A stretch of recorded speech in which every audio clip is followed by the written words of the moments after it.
Jenny, we're going to have Jenny Adams up now, and she's going to talk about getting corporate support for your team.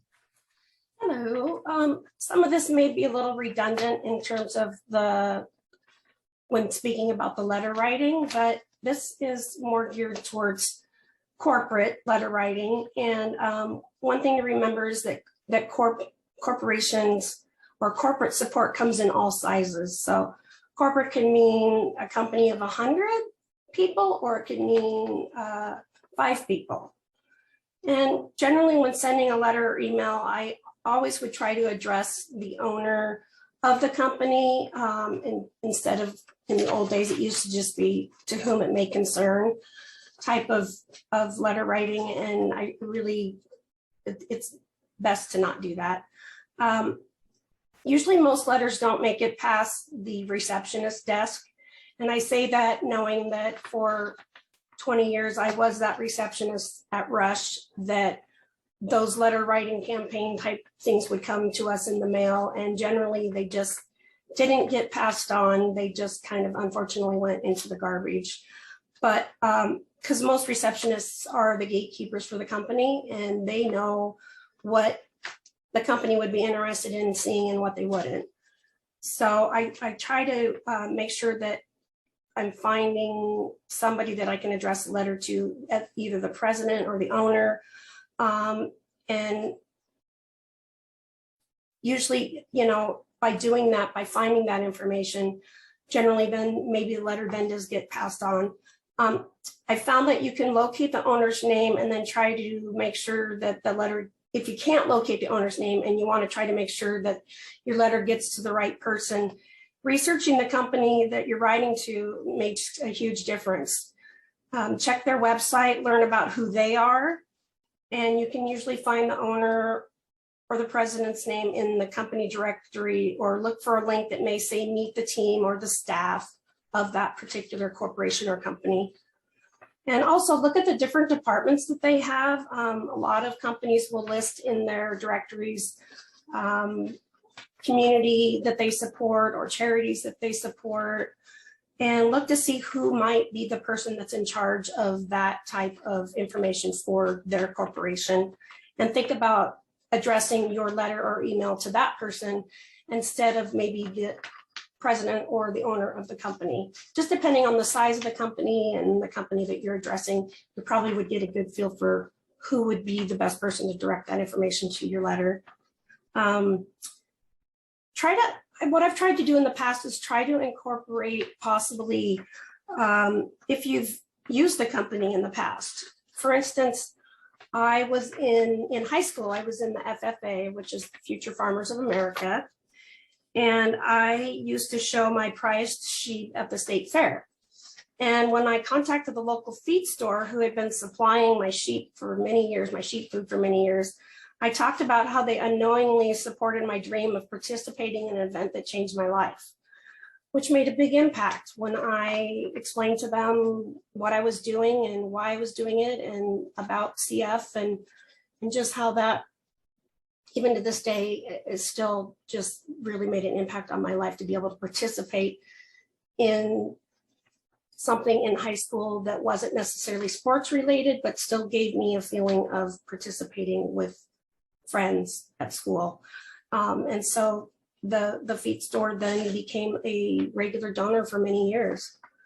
I like to personalize emails and letters as much as I can. I know we talked about that a lot already, including a picture. I like to maybe have a picture where I'm in my Great Strides t-shirt. That also gives me an opportunity to drop a line about how they could possibly have their logo on the back of the t-shirt with their sponsorship.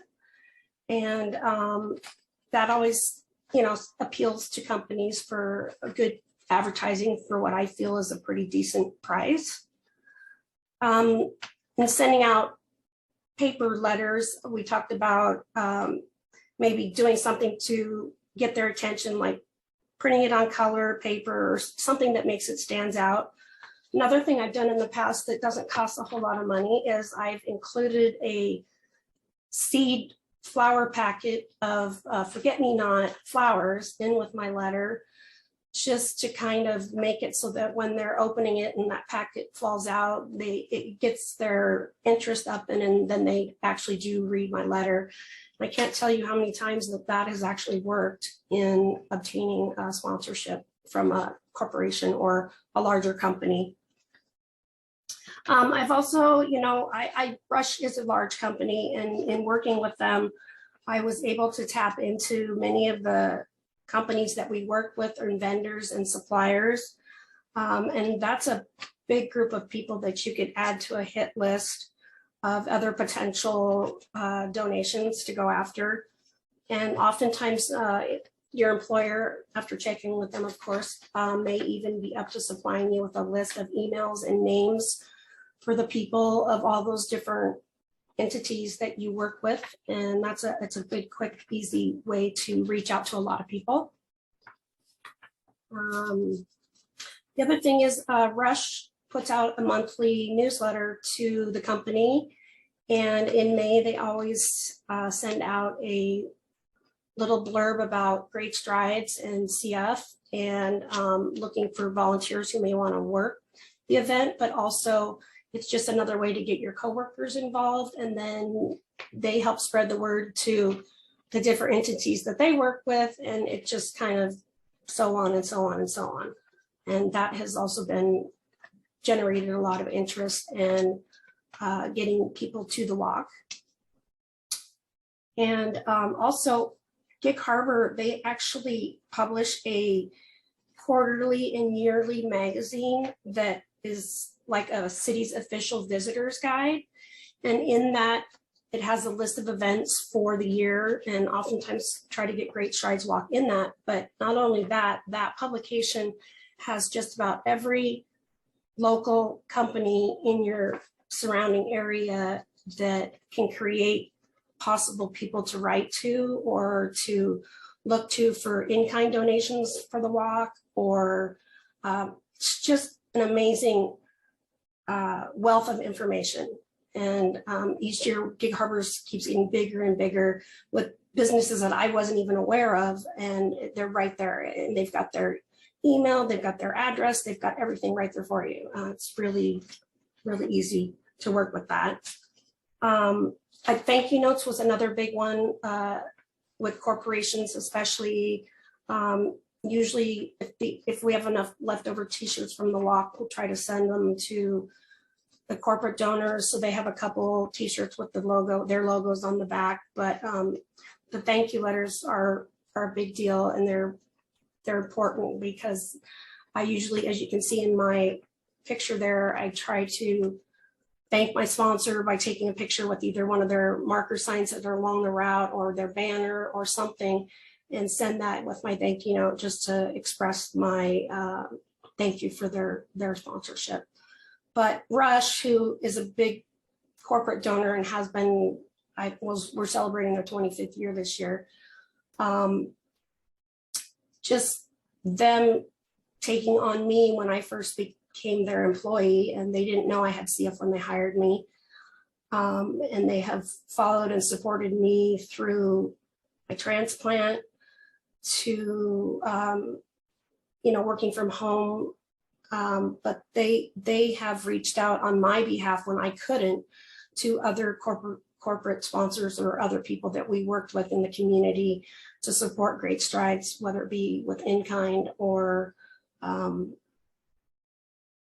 just cash donations. So they are the reason that I was able to start the walk in Pierce County. And they are the reasons that we are able to continue to have the walk in Gig Harbor. And I just, the worst thing a corporation can do is say no. So at least try. And I think you'll be pleasantly surprised that even some of the bigger people are interested. You just have to get to the right person. So that's really about all I have. I hope that helps. And if anybody has any questions or you want to write to me, or I'm always here. Yeah, those are really thoughtful tips.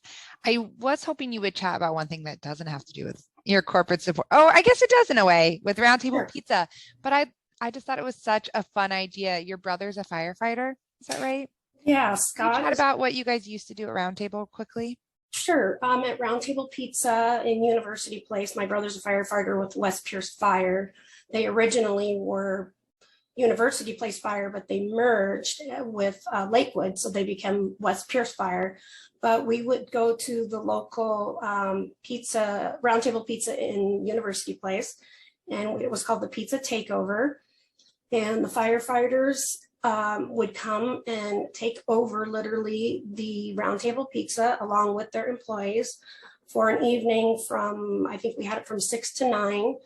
And they would make pizzas, deliver pizzas, do the dishes, take the orders, bust the tables, and just interact. And we had pictures with the firefighter. We sold t-shirts for Pizza Takeover with the firefighter logo, and designed special shirts, and all the proceeds. It was called a wraparound event then, but it sounds much like the other events we were just talking about.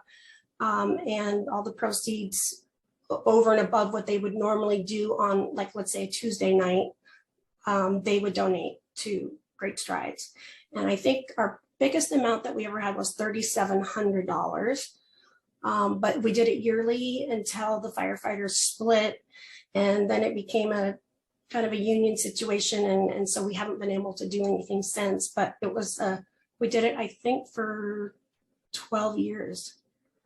So And fun. I don't know, Sam, if you ever participated in the Pizza Takeover in University Place, but Yes, we did. And Yeah. I remember because you had buttons one year, you were Yes. selling the buttons with the Polaroid that were Right. $5. And I think I still have ours. It was when Lainey was a baby. Yeah.